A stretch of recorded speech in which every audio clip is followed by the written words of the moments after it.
over the past few years, I've been invited to make things in specific spaces. And I'm very interested in how those spaces end up affecting the work that I make for the space and integrating the space in some way, conceptually or physically, into the work itself. From the heart of The Ohio State University on the Oval, this is Voices of Excellence from the College of Arts and Sciences, with your host, David Staley. Voices focuses on the innovative work of arts and sciences faculty and staff, with departments as wide-ranging as art, astronomy, chemistry and biochemistry, physics, emergent materials, and mathematics and languages, among many others. The college always has something exciting happening.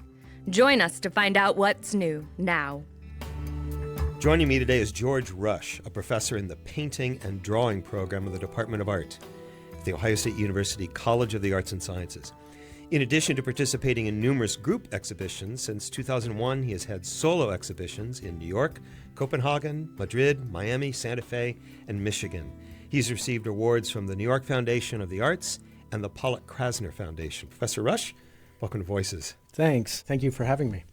Well, I'd like to talk about some recent work, starting with Curtain Walls, which you've just displayed in Mexico, I believe. Yes. Thank you for asking about it. Curtain Walls is an exhibition I made in Mexico City, and it came at the invitation of a sort of artist-run DIY type space called Koik Contemporary, Koik. And what their mission is to invite an artist to come for a month or so, engage in, provided with an apartment that's big enough to work in, engage in the city itself, and then make an exhibition in their gallery space. I've always wanted to go to Mexico City, fascinated by the mural tradition there, fascinated by cities in general. Yeah. And I grew up in New York and love cities. But I only ended up going for 2 weeks. I brought my wife and my son, and our family situation was such that I couldn't spend an entire month there. And so I made a show in 2 weeks, which was a new experience for me. And I'd like to back up and say that I sort of think about the studio process and working to make exhibitions in two different ways. In my career, I've made shows that are made up of works that I made independently in the studio without a kind of venue in mind. Mm-hmm. But over the past few years, I've been invited to make things in specific spaces. And I'm very interested in how those spaces end up affecting the work that I make for the space and integrating the space in some way, conceptually or physically, into the work itself. And so the first thing that I did when I got to Mexico was I went to the gallery, which is, you can see some of these pictures. I know this is an oral medium, not a... I can see them, yeah, but the audience maybe can't. But it's not one big white room. It's sort of broken up, and it has sort of funky lighting, and one side of it are garage doors that open onto the street. And so what I wanted to do was create works that would engage the space in a way that both unified it but also drew attention to its differences. So this painting here, is that a painting? Is that a collage? I can't quite tell from what I'm looking at here. So one of the conditions of this show became time, and having to come up with an idea, collect the materials, and produce work within a month, but 2 weeks in Mexico City and then 2 weeks back in Columbus before the show opened. And I have, for a long time, my work has been very involved with photography and with collage, but I hadn't produced works for exhibition that were straight up photographs or straight up collage before. And so I saw this as a kind of opportunity to explore that. And then talking to the director of the gallery, I was made aware of this kind of amazing print opportunity there, where there are neighborhoods of industry in Mexico City that have kind of gone away in the United States. But for example, a neighborhood that we went to that was one sort of garage-sized production space for printing after the other. And we found a place that would print onto fabric. And so what you're looking at here is a photo collage that I made in Photoshop, made of photographs that I took throughout Mexico City. and then had printed onto fabric. And then that's just tacked onto the wall. So it's not stretched. It has a kind of movement to it against the wall. The fabric is quite thin. It's sort of like move in a breeze or... Yeah, if you were to walk by it has a little bit of, it's not fixed, if you will, which for me was quite important with these pieces because of the speed with which I was making the work.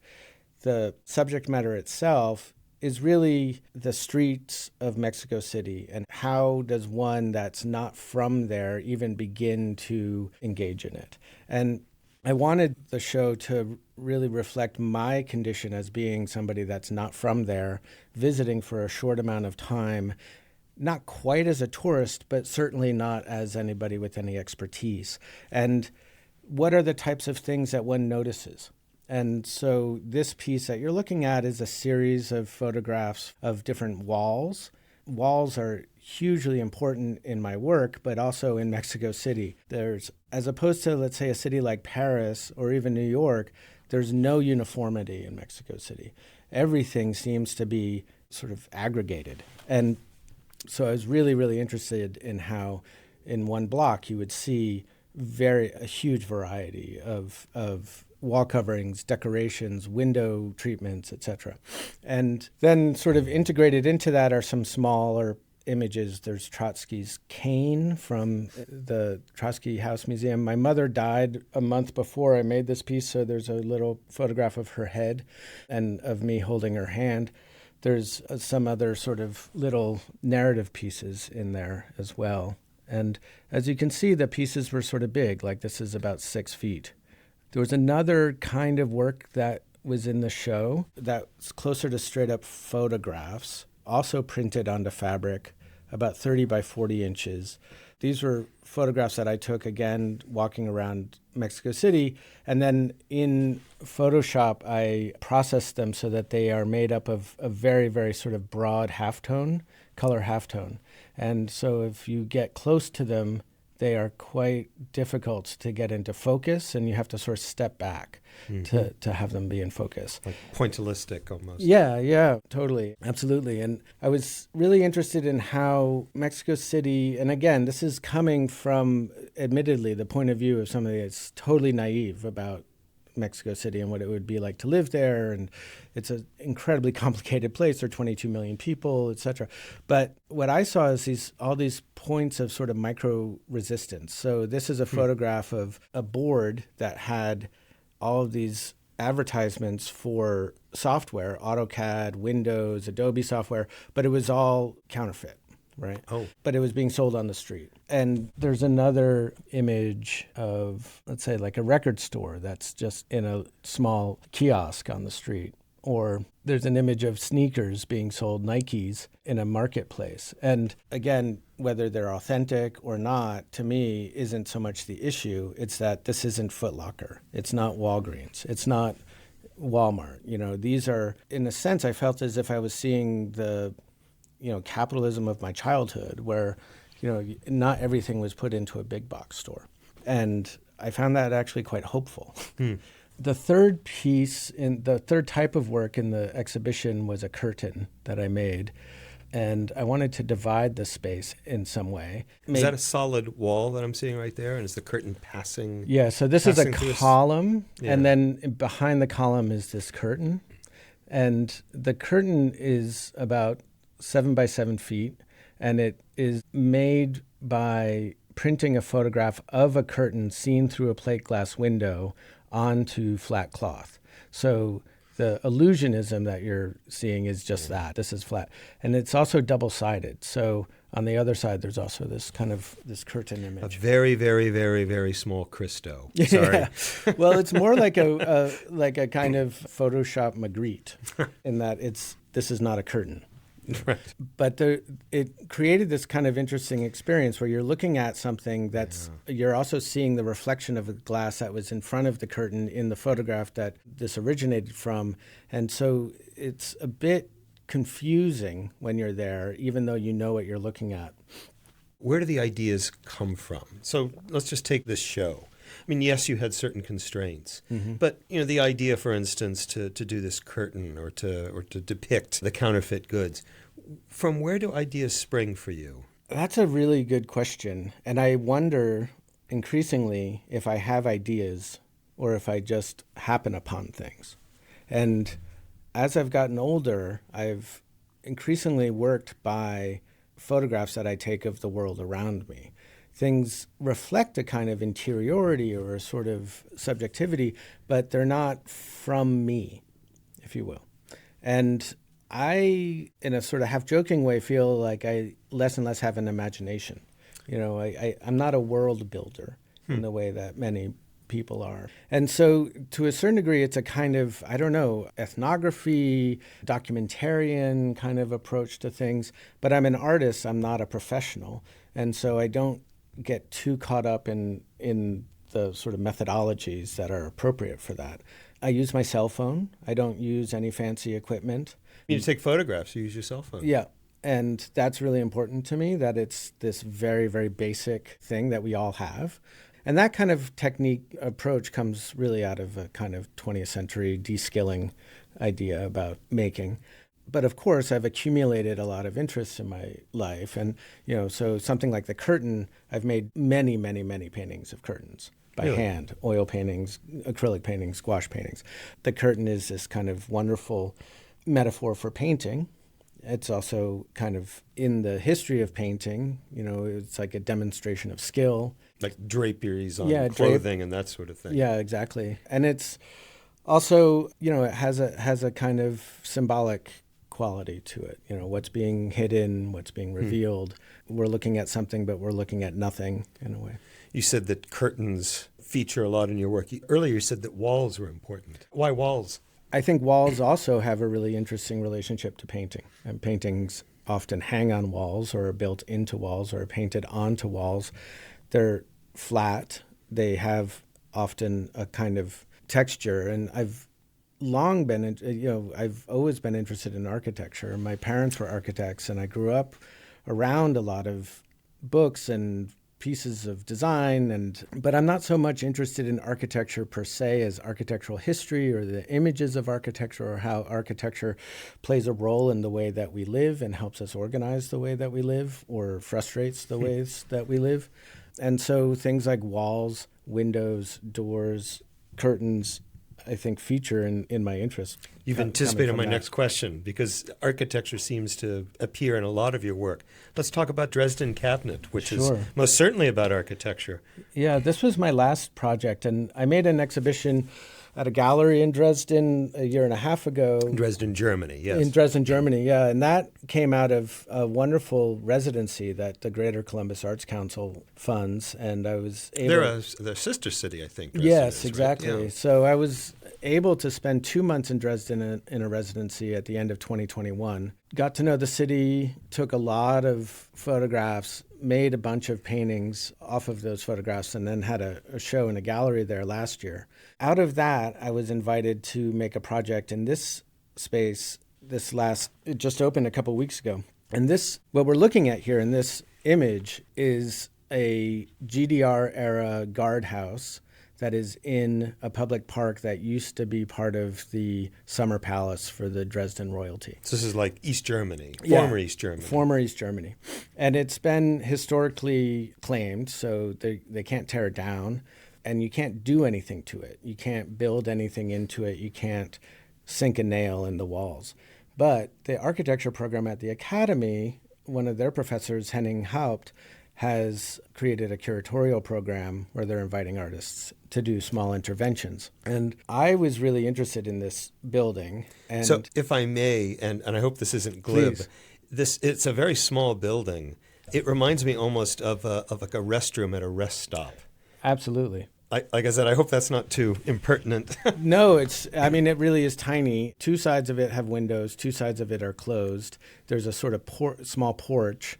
It's made out of concrete and wood. I almost think it was a tiny house that are made today. Yeah, exactly. It would be small even for a tiny house. Yeah. And so again, the conditions of display really dictated how I went about making this thing.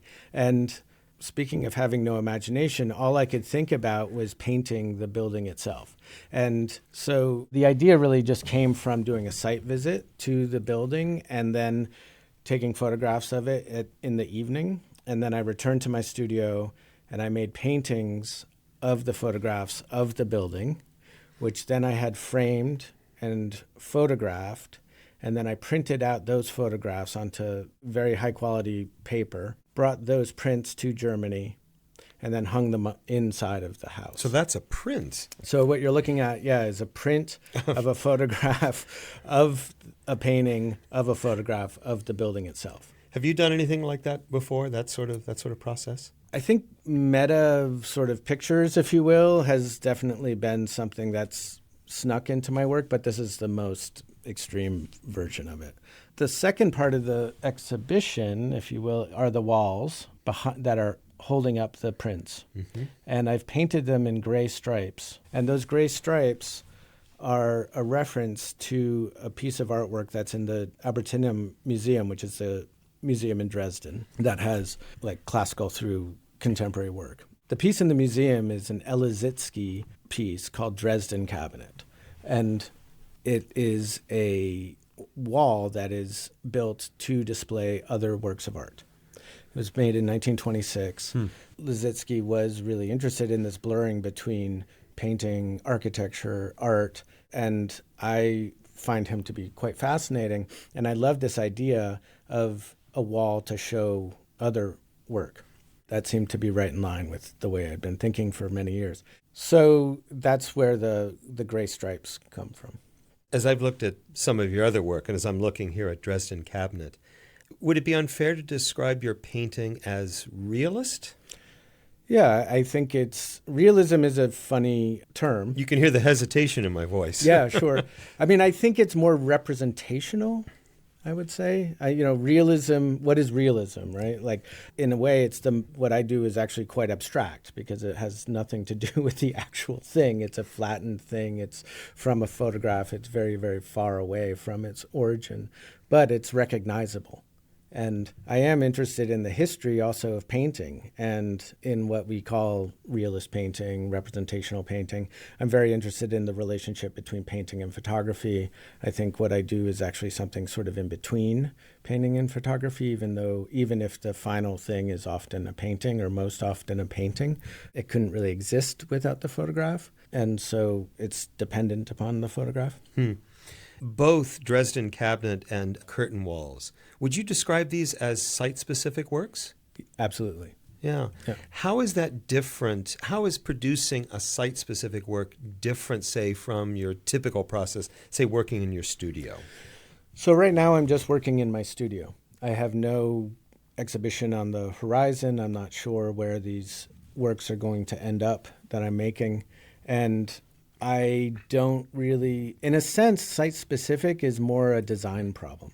It feels a bit more like I have a client or a problem that I have to solve. And I really love that aspect of it. It sort of works a different part of my brain than if I'm just in the studio.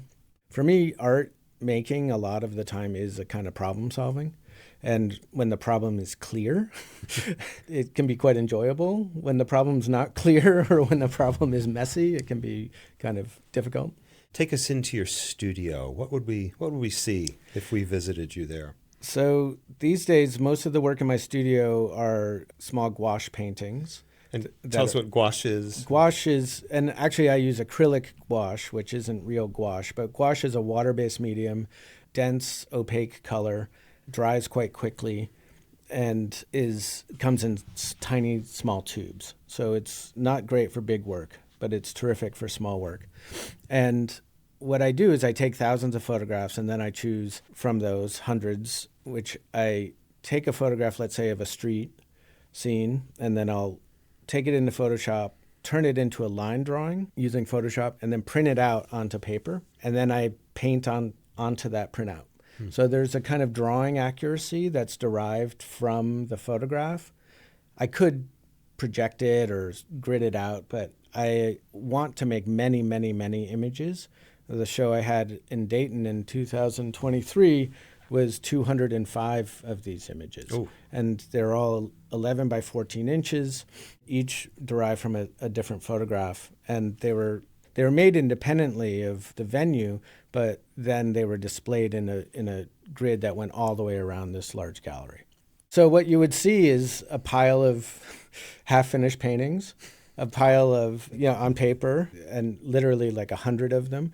The thing that I'm working on, the computer screen that I'm painting off of, and then the television, which I watch TV while I paint. Is that so? Yeah. What do you watch? Like police procedurals, things that aren't too visual, almost like a radio show or something. But I need something that shuts down the inner monologue while I'm painting. The painting is quite automatic, if you will. It's quite mechanical. And it uses one part of my brain to see and to do. But if I'm just left to my own devices, I start thinking bad thoughts. But you don't want the internal monologue? No, there's no reason for 8 hours to stand there and think about how OSU could be doing a better job. Some of the pieces, and you'd mentioned this with curtain walls, some of the pieces are quite large. Mm-hmm. How does scale affect your process? For many years, I made huge paintings, some of them, 10 feet wide. And those paintings had a very serious dialogue with the space and the walls around them. In fact, I would paint the walls that they were displayed on as a kind of diagram of a imagined architecture. That's not a very clear description, but the point is that the paintings had to have a kind of scale in order to hold the wall. And I was really interested in the sort of phenomena of standing in front of a painting where the objects and people in the paintings were painted about life size, where there was a kind of, all these paintings were of the interior of a fictional modernist house with glass windows that had dappled light and other kinds of effects going on. And the paintings had to be large to not be an illustration, but instead to be an effect. I wanted the paintings to do the thing optically that I was representing. But now I'm making really pretty small paintings of photographs that are even smaller off of the computer screen. And there's something about those large paintings that started to become unwieldy and didn't make sense as the world started to feel as if it was less and less secure. There was a kind of there was a sort of precarity that seemed to be really underway, obviously, 2020 and so on. And although I started really in 2016, I started feeling this way. And I wanted to be able to make things that I could, if I needed to, this is a little bit melodramatic, but put in a box and get out of town with, And I also didn't really feel as if it was appropriate to have these like giant things in the world. All of that's to say that then I made so many hundreds of these small things that I can't fit them all in a box anymore. But the current work really is about a multitude of images coming together. And if there were 5 large paintings, it wouldn't be the same content as if it's 205 small images that are taken over the course of 2.5 years. Can you see yourself going back to large paintings at some stage? I have a hard time imagining myself as being different than I am right now. And so who knows? I mean, 5 years ago or 7 years ago, I didn't imagine making small paintings. I thought I was just going to keep making big paintings. So I don't know. I try to not distract myself from what I'm doing in the present too much. How do you hope your work is read by viewers? Or does that enter into your thinking at all? Of course it enters into my thinking, but I don't have like a statement that I'm trying to get across. I don't have a message that I want the work to impart so much. I hope that people look carefully at the work and slow down a bit and think about why perhaps something was made. How was it made? What is it that they're looking at? Many, many, many small paintings that I've made are of things that I haven't seen painted before that are just in the world. A plastic chair in the back of somebody's house. Maybe that's been painted before, but, I just want people to look at the work. When did you first realize that you were going to be a painter or an artist? Do you know when you were a child this is what you were going to do? Yeah, it's kind of what I always wanted to do. And then I got serious about it when I was about 16. Serious how? Before I was 16, I was kind of a delinquent ne'er-do-well and not doing well at school and not behaving well. And My dad bought me an easel and some oil paints. My father's a painter, and I made a painting outside in the landscape in Vermont where he was living, and it blew my mind. Who've been your biggest influences, do you think? Oh boy, that's sort of that's a tough question to answer. I think when I was younger, I could answer that question a lot better than I can now. Influence is an interesting thing, and in that I have a long-standing dialogue with painters of the past. Somebody that was very influential to my thinking about how to go about making paintings was a guy named Fairfield Porter, but who's a mid-century American realist painter, friends with the abstract expressionist, but not an abstract painter, painted his home and his friends and the people around him in a really beautiful kind of French way, heightened color, heightened brushwork, and so on. But my paintings don't really look like his anymore. But I like the attitude of looking around and painting what you see and notice. So there have been lots and lots of influences, but that's one that's always been there. What are you working on now? What's the next project? It remains to be seen. It may be another large group of images. So I'm right now I'm just making a whole bunch of small gouaches. I've been thinking more and more about landscape, and I did get a grant from Greater Columbus Arts Council to make some paintings about Columbus, and particularly the sort of maybe neglected or unrecognized or overlooked parts of Columbus. I think Columbus as a city is endlessly kind of fascinating in the fact that it's hard to grasp what it is. It doesn't seem to have much personality, but maybe that is its personality. And one of the things that it doesn't have is a lot of density. And we're seeing some infill and some development going on, which in general I'm sort of supportive of, even though I don't like the way that we go about doing it anymore. I'd like to see something a little more centralized. But one thing that is making me think about is what gets lost in that infill. If you just go east of downtown, there are these sort of almost like abandoned lots, and it would make a lot of sense to build main streets and housing and shopping there. But at the same time, aesthetically, socially, economically, those spaces exist now in a way that I think is kind of interesting. So I'm trying to think about the places that might change. You said you were getting interested in landscape. In what way? Just looking out. For so many years, I painted interiors, and I'm from Brooklyn, and I'm not a country person. I don't really understand nature. And when I say landscape, I don't necessarily mean like rural landscape, although that's interesting too. But I guess I've just been thinking more about the spaces around me rather than the things around me, or rather than the people around me. George Rush, thank you. Thanks.